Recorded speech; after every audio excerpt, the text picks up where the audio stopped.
আব্দুল্লাহ তাহের জামাতের নায়েবে আমির। নায়েবে আমির শব্দটা তারা তাদের মতো করে ব্যবহার করে। আমাদের অন্যান্য যে গতানুগতিক রাজনৈতিক দলগুলো রয়েছে সেখানে এই পদবিটি সহসভাপতি, এরকম একটি পদ। তো এই ভদ্রলোক সাবেক সংসদ সদস্য এবং এই মুহূর্তে জামাতের ওয়ান অফ দ্য টপ 3 তিনজন গুরুত্বপূর্ণ নেতা, জনাব আমির এবং জনাব সাধারণ সম্পাদক জনাব গোলাম পারওয়ার এবং জনাব নায়েবে আমির ডক্টর আব্দুল্লাহ তাহের। এর বাইরে আরো জামাতের প্রায় ডজন খানেক গুরুত্বপূর্ণ নেতা আছেন যারা এই সময়টিতে জনগণের সম্মুখে আসছেন। জামাত সেই 2009 সন থেকে আমি টকশো শুরু করি। তো সাধারণত জামাতের লোকজন টকশোতে আসতে চাইতেন না। আমি 2 বার জিল্লুর রহমান সাহেবকে কনভিন্স করে 2 জন অতিথিকে আমি ডেকেছিলাম। মূলত আমার ইন্টারেস্টে একজন ছিলেন জামাতের হামিদুর রহমান আজাদ, তখন সংসদ সদস্য ছিলেন, এবং ওই অনুষ্ঠানের মাধ্যমে তার সঙ্গে আমার একটা ব্যক্তিগত সম্পর্ক স্থাপন হয় এবং সেই সম্পর্কটি এখনো বন্ধুত্বের পর্যায়ে রয়ে গেছে। হামিদুর রহমান আজাদ, ডক্টর হামিদুর রহমান আজাদ। আর একজন হলেন জনাব তাজুল ইসলাম, এখন যে চিফ প্রসিকিউটর রয়েছেন আন্তর্জাতিক ট্রাইব্যুনালের, অপরাধ ট্রাইব্যুনালের।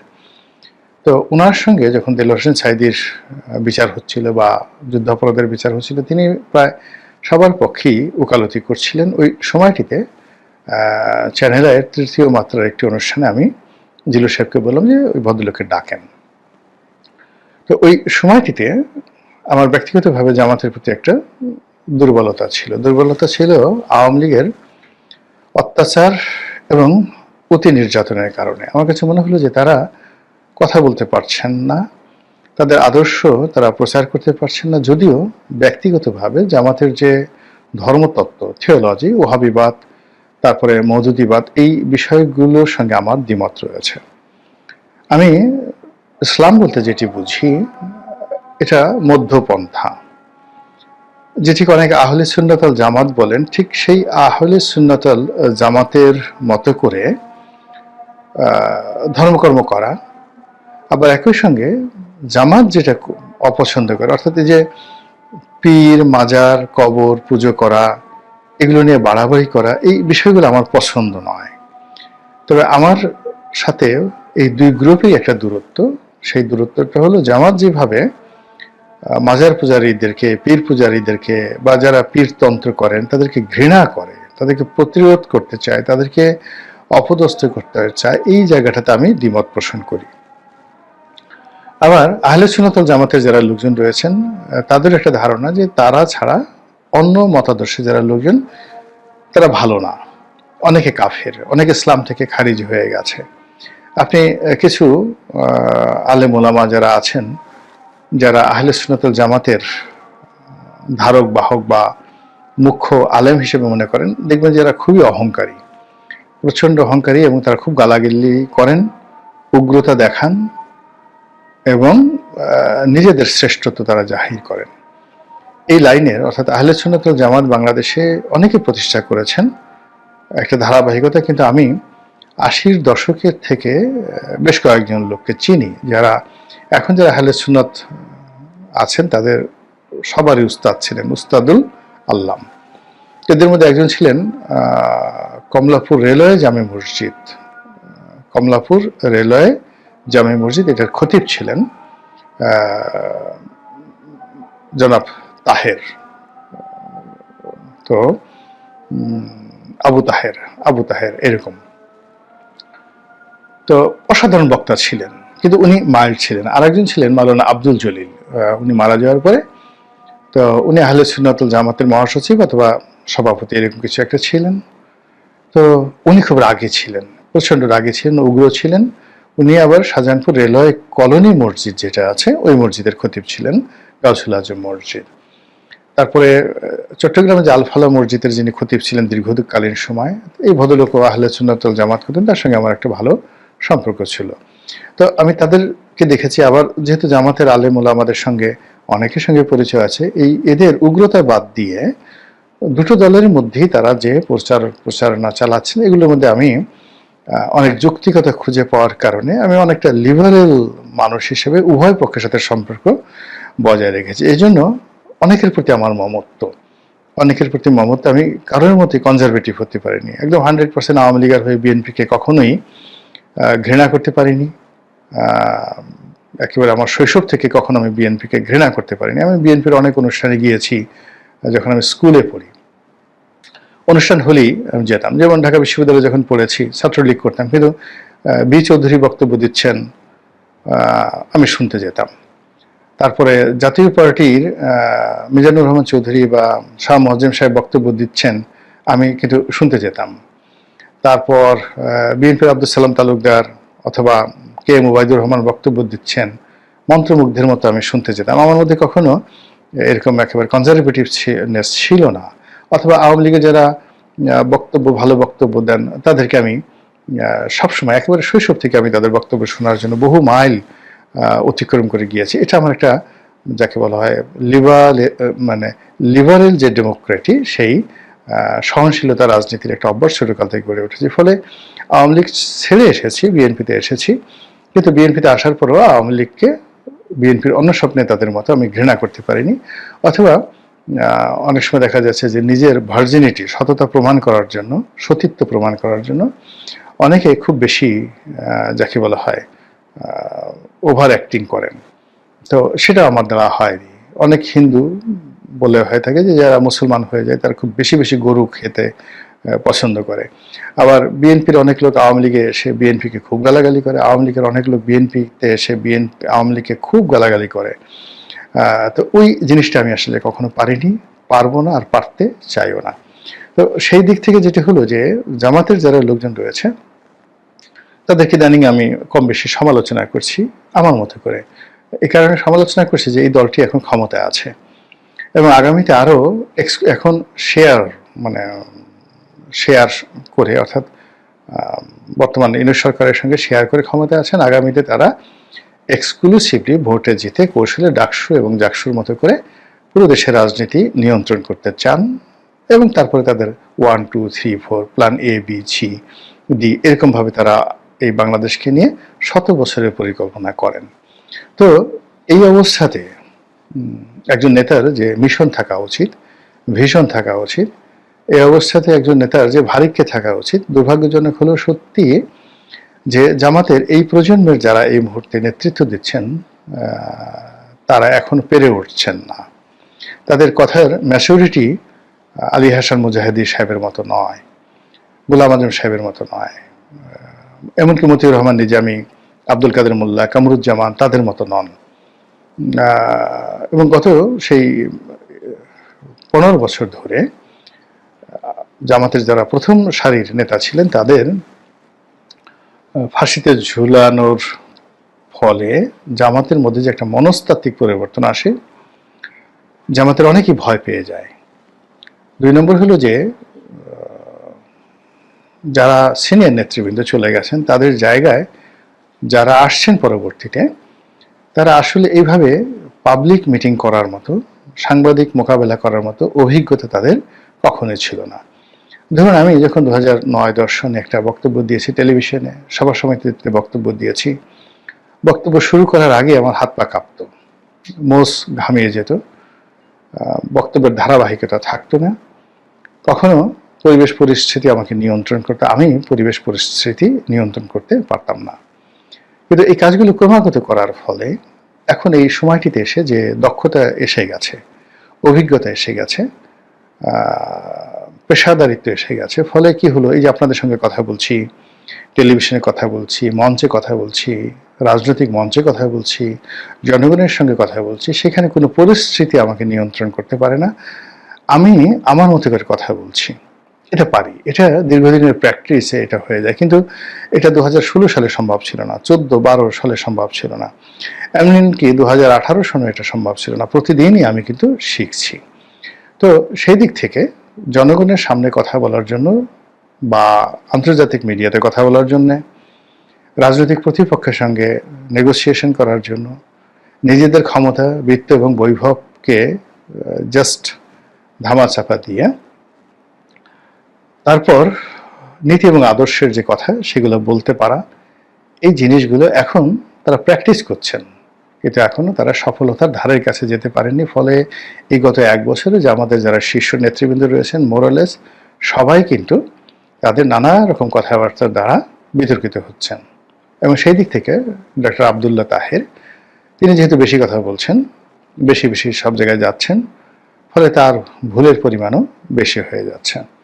তিনি বকা খাচ্ছেন, কটুবাক্য শুনছেন, তার সঙ্গে সঙ্গে আবার শিখছেন, বিনয়ের সঙ্গে তিনি শেখার চেষ্টা করছেন এবং অতি সম্প্রতি তিনি আমেরিকাতে গিয়ে অনেকগুলো কাণ্ড ঘটিয়েছেন।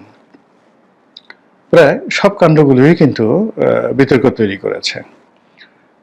প্রথমত তিনি সেখানে গিয়ে আমেরিকাতে গিয়ে আওয়ামী লীগ সম্পর্কে যে বক্তব্য দিয়েছেন এবং দলীয় নেতাকর্মীদের সঙ্গে যে সকল কথাবার্তা বলেছেন, অবস্থার দৃষ্টি মনে হয়েছে যে আওয়ামী লীগের সঙ্গে তার একটা সম্পর্ক আছে, যে আমাদের একটা গোপন আতাত সম্পর্ক রয়েছে এবং নিউ ইয়র্কের মাটিতে যা কিছু ঘটেছে এটা জামাত জানতো কি জানতো না সেটা পরের বিষয়, কিন্তু তার সেই বক্তব্য দ্বারা এই ধরনের বিতর্ক কিন্তু হয়েছে এবং হচ্ছে, যেটা আমরা এখন টের পাচ্ছি বা আমরা এখন বলছি। দ্বিতীয়ত তাদের যে অ্যাম্বিশনগুলো, মনের যে সুপ্ত চিন্তা, অনেক সুপ্ত চিন্তা আমাদের রয়েছে কিন্তু আমরা এগুলো বলি না। আপনার জৈবিক সুপ্ত চিন্তা রয়েছে, বুদ্ধিবৃত্তিক চিন্তা রয়েছে, অর্থনৈতিক চিন্তা রয়েছে, যেগুলো অসম্ভব আপনি কল্পনা করেন কিন্তু এগুলো কারো কাছে বলা যায় না। তো তদ্রূপ আমাদের মধ্যে বাংলাদেশে অনেকেই ভারতকে আমরা পছন্দ করি না। আমাদের মধ্যে যে যারা ইসলাম ধর্মাবলম্বী, আমরা কথায় কথায় খুলাফায়ে রাশিদিনের স্বপ্ন দেখি, আব্বাসীয় খেলাফতের গৌরবোজ্জ্বল ভূমিকার যে ইতিহাস সেটা অধ্যয়ন করি এবং স্বপ্ন দেখি, উমাইয়াদের শাসনামল স্মরণ করি, মোহাম্মদ বিন কাসিম, হাজ্জাজ বিন ইউসুফ আমাদের নায়ক, আমরা সেগুলো চিন্তা করি। আমরা খালিদ বিন ওয়ালিদের কথা স্মরণ করলে, গাজী সালাউদ্দিনের কথা স্মরণ করলে, ইউসুফ বিন তাসকিন মরক্কোর শাসক, তার কথা স্মরণ করলে আমাদের গর্বে বুক ভরে যায়। আমাদের দেশে অটোম্যানদের সম্পর্কে আমরা তেমন একটা জানতাম না, কিন্তু বাংলাদেশের দীপ্ত টেলিভিশনে সুলতান সুলেমান কয়েকটি সুলতান সুলেমান, কোসেম এরকম কয়েকটি পর্ব প্রকাশিত হওয়ার পর অটোম্যান ডাইনেস্টি সম্পর্কে আমাদের যে আগ্রহ, উদ্দীপনা এখন তুঙ্গে। আমরা এখন সবাই সুলতান সুলেমান, সুলতান তৃতীয় মুরাদ, সুলতান মেহমেদ যিনি কনস্টান্টিনোপল দখল করেছিলেন, তো আমরা সবাইকে শ্রদ্ধা করি এবং ওইরকম একটা ডাইনেস্টি আমরা তৈরি করতে চাই। এবং সেই ডাইনেস্টি তৈরি করার যে স্বপ্ন, সেই স্বপ্নের কারণে আমরা আবার সেই সুলতানি জমানা, ইলতুৎমিশের জমানাতে, গিয়াসউদ্দিন বলবনের জমানাতে, আলাউদ্দিন খিলজির জমানাতে, দিল্লি কেন্দ্রিক আমরা সেই সময়গুলিকে স্মরণ করি। মুঘল জমানাতে আমরা বাবর থেকে শুরু করে আওরঙ্গজেব পর্যন্ত এই যে স্বর্ণালী সময়, এই সময়টিকে আমরা ওন করতে চাই। আবার আমরা ভারত দখল করতে চাই, আবার আমরা সেখানে মুসলিম শাসন প্রতিষ্ঠা করতে চাই। এটা এই বাংলাদেশে যারা পশ্চিমে মুখ ঘুরান, নামাজ পড়েন কাবামুখী হয়ে, এমন কোনো মানুষ নেই তাদের মনে এই চিন্তাগুলো নেই।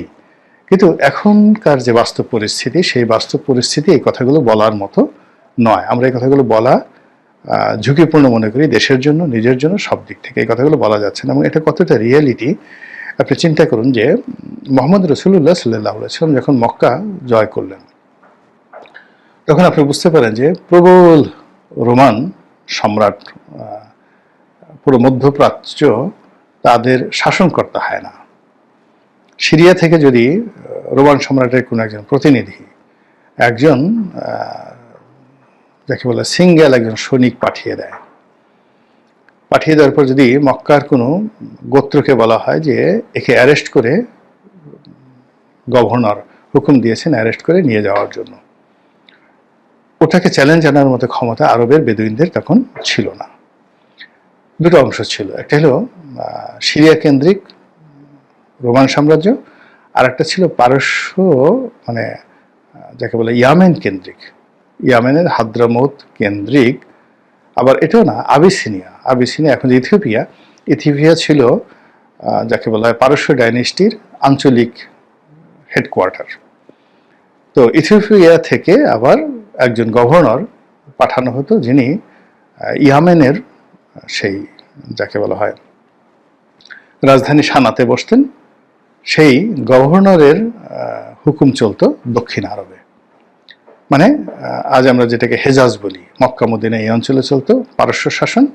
আর উত্তর আরব সেখানে চলতো রোমান সাম্রাজ্যের শাসন। এবং ওইরকমই ছিল অবস্থা যে 650 খ্রিস্টাব্দের দিকে বা আল্লাহ রাসূলের জমানাতে যদি মক্কা মদিনাতে সেই পারস্য শাসকের একজন প্রতিনিধি আসতো নিরস্ত্র এবং বলতো ওকে অ্যারেস্ট করে নিয়ে যাওয়ার জন্য, এভাবে কিন্তু হুজুর পাক সাল্লাল্লাহু আলাইহি ওয়াসাল্লামকেও অ্যারেস্ট করার জন্য লোক পাঠানো হয়েছিল। তখন আল্লাহ রাসূল বলছেন যে আপনি যার হুকুম তামিল করতে এসেছেন তিনি তো নিহত হয়েছেন, তিনি তো আর নেই। তো এই কথা শুনে তিনি ভয় পেয়ে গেলেন এবং আসলেই সেটা নিহত হয়েছিল। তো এরকম ছিল তখনকার রাজনৈতিক অবস্থা। এবং সেই রাজনৈতিক অবস্থার কারণে মক্কা জয় করার পরে তিনি কিন্তু সঙ্গে সঙ্গে মূর্তিগুলো, লাত মানত উজ্জা, সেই মূর্তিগুলো ভেঙে ফেলেছিলেন। কিন্তু ওখানে যে আমরা যাকে হযরত মারিয়াম আলাইহিস সালাম বলি, তারা খ্রিস্টানরা যাকে মা মেরি বলে, তার একটা ছবি ছিল ওয়ালে আঁকা। সেই ছবিটা কিন্তু রাতারাতি মুছা হয়নি।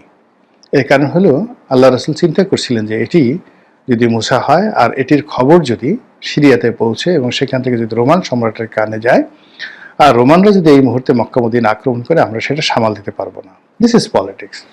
তো এইভাবে অনেক কথা আমাদের হৃদয়ের মধ্যে রয়েছে, অনেক বাস্তবতা রয়েছে, কিন্তু অবস্থার প্রেক্ষিতে আমরা সেটা পালন করতে পারি না বা আমাদের করা উচিত নয়।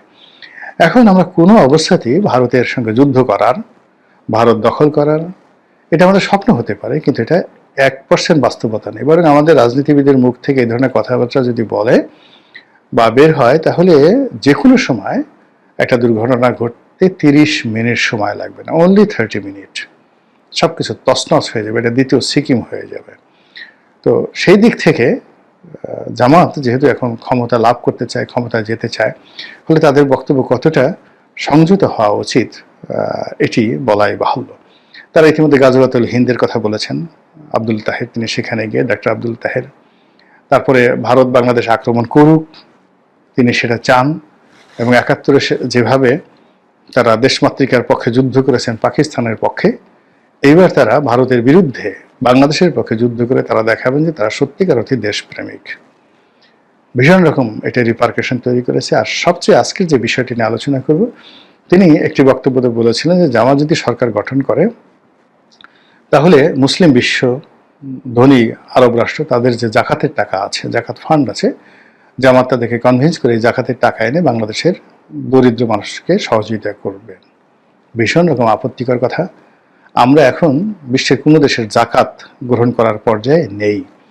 এটি খুবই অবমাননাকর, খুবই অসম্মানের কথা, অমর্যাদাকর, মর্যাদাহানির কথা যে আমরা কেন সেই অন্য মুসলিম কান্ট্রি থেকে জাকাত এনে আমাদের এই দেশে বিতরণ করবে। এমনিতেই বঙ্গবন্ধুর জামানাতে সেই তলাবিহীন ঝুড়ি, বটমলেস বাস্কেট, এই কথা নিয়ে খুব যাকে বলা হয় বিতর্ক হচ্ছিল এবং এখন পর্যন্ত হচ্ছে যে হেনরি কিসিঞ্জার বাংলাদেশকে যে তলাবিহীন ঝুড়ি বলেছিলেন, সেটাই বঙ্গবন্ধুর কারণে তলাবিহীন ঝুড়ি তৈরি হয়েছিল, যেখানে সারা দুনিয়া মুক্তিযুদ্ধের পর বাংলাদেশকে সহযোগিতা করেছে, কিন্তু সেই সহযোগিতা সরকার কাজে লাগাতে পারেনি, তলাবিহীন ঝুড়ির মতো সেটা নিচে পড়ে গেছে। তো সেই দিক থেকে জামাত কি করবেন, তিনি একটা ভিক্ষুকের জাতি তৈরি করবেন। তারা যে জাতি সারা দুনিয়াতে ভিক্ষা করে বেড়াবে, মুসলমানদের দরবারে ভিক্ষা করে বেড়াবে। তো এই কথা নিয়ে খুবই বিতর্ক হচ্ছে। জামাতের উচিত এই ধরনের কথাবার্তা পরিহার করা, আর এই ধরনের বিশ্ব মঞ্চে গিয়ে কি কথা বলা উচিত সে বিষয়ে